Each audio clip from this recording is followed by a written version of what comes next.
Welcome back to your live official continuing coverage of PhotoPlus Expo 2015 in New York City. I'm Michael Artsis. Thanks so much for joining us. You're watching BeTerrific. We're also streaming live on PhotoPlusExpo.com and a lot of other syndication partners. You are the Terrifics. You make BeTerrific special. I missed you in the break. You missed us as well. We've got another great guest. You know, in this business, everybody's got their favorite something. Well, I have a favorite lens, a specific particular lens. And sure, there are lots of companies that make nice lenses, but this company happens to make my favorite lens and my favorite lenses, and that is the Zeiss 1.4 50 millimeter lens. It has got an f-stop of 1.4, and it's a 50 millimeter full frame lens. And that lens I've shot an entire music video on, not because I had to, because I wanted to. It's a stunning lens. Well, so are all their lenses. And they have an amazing collection and array of lenses that seems to get bigger and bigger. Richard is joining us from Zeiss. Thank you so much. You're welcome, Michael. It's good to see you. Likewise, you too. You guys have lenses for everything now. It's not, I don't have to buy adapters for all sorts of things. You make great lenses for the Sonys, especially their mirrorless cameras, the E-Mount. Right. In fact, I tell everybody all the time, if you're going to buy the A7S, just buy the Zeiss glass for it. Don't even think twice, just buy Zeiss glass for it.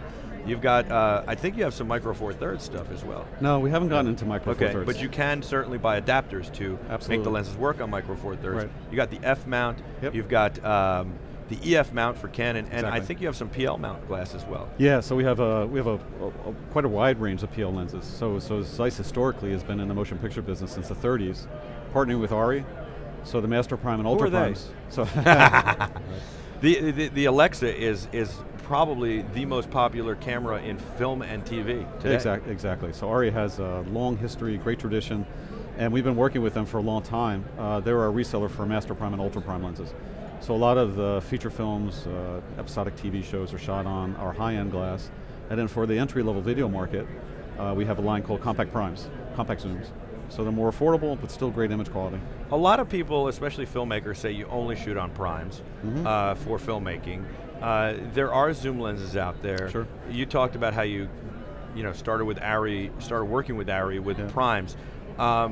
What's your feeling? I mean, obviously the zoom lenses have changed, and as long as you can keep a fixed aperture, you really can use them. Right. But what's your feeling on it? A lot of people like to track or dolly or to crane for their movement instead of, and these days slider, for their movement instead of zooming. So if you can change the camera position, a prime lens makes a lot of sense.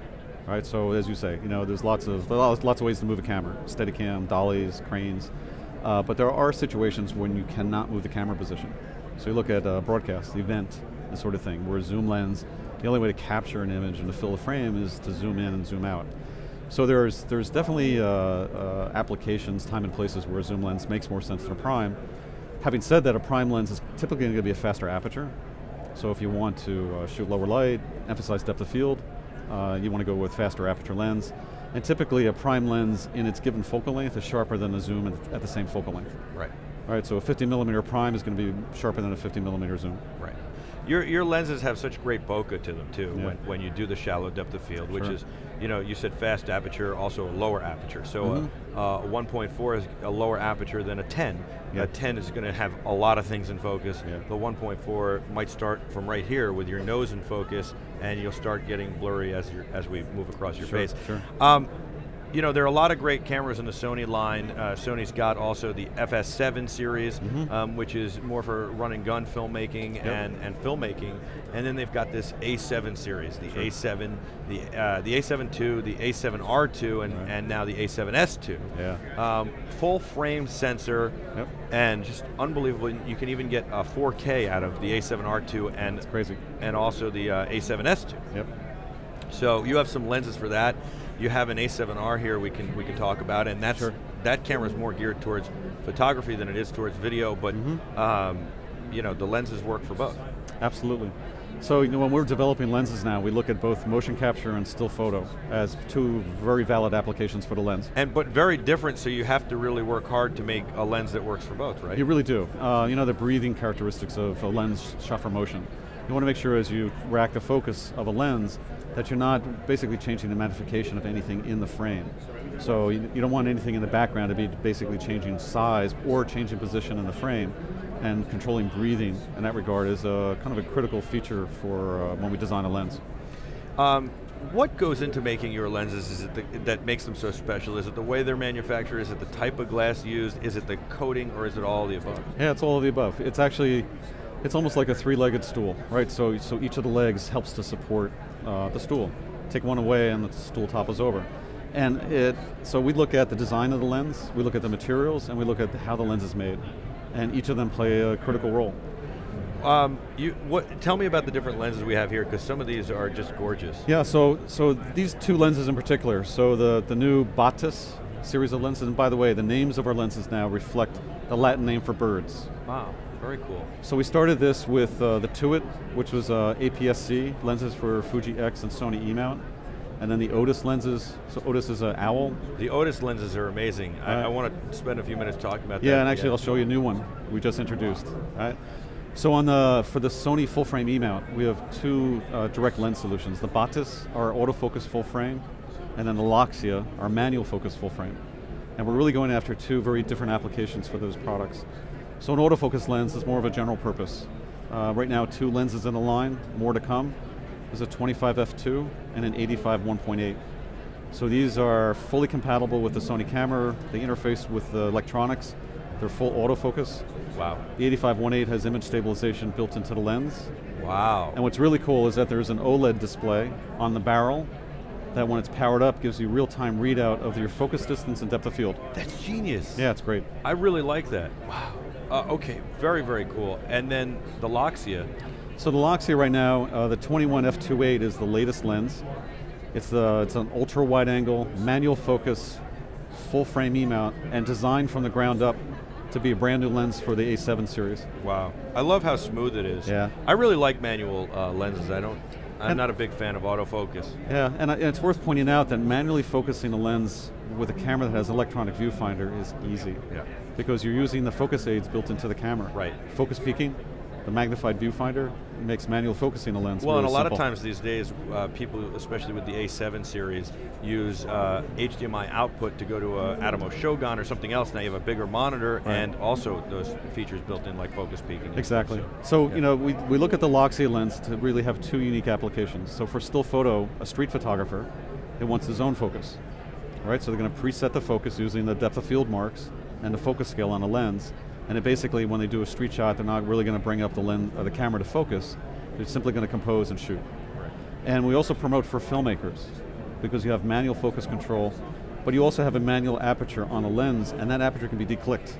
So there's a small set screw on the back of the lens mount, and you turn 180 degrees, and you can go from a click stop to a continuous iris. Wow. So very simple. Very, very cool.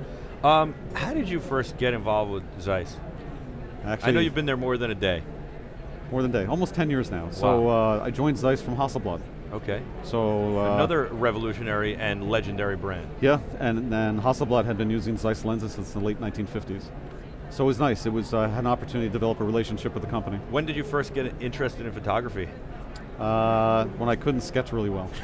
So I imagine you were 14. Yeah, built a darkroom in the basement. You built a darkroom at 14? Yeah, taught myself photography, taught myself processing, and it became a passion that stuck with me my whole life. You still have time to shoot today? Absolutely. What kinds of things do you shoot?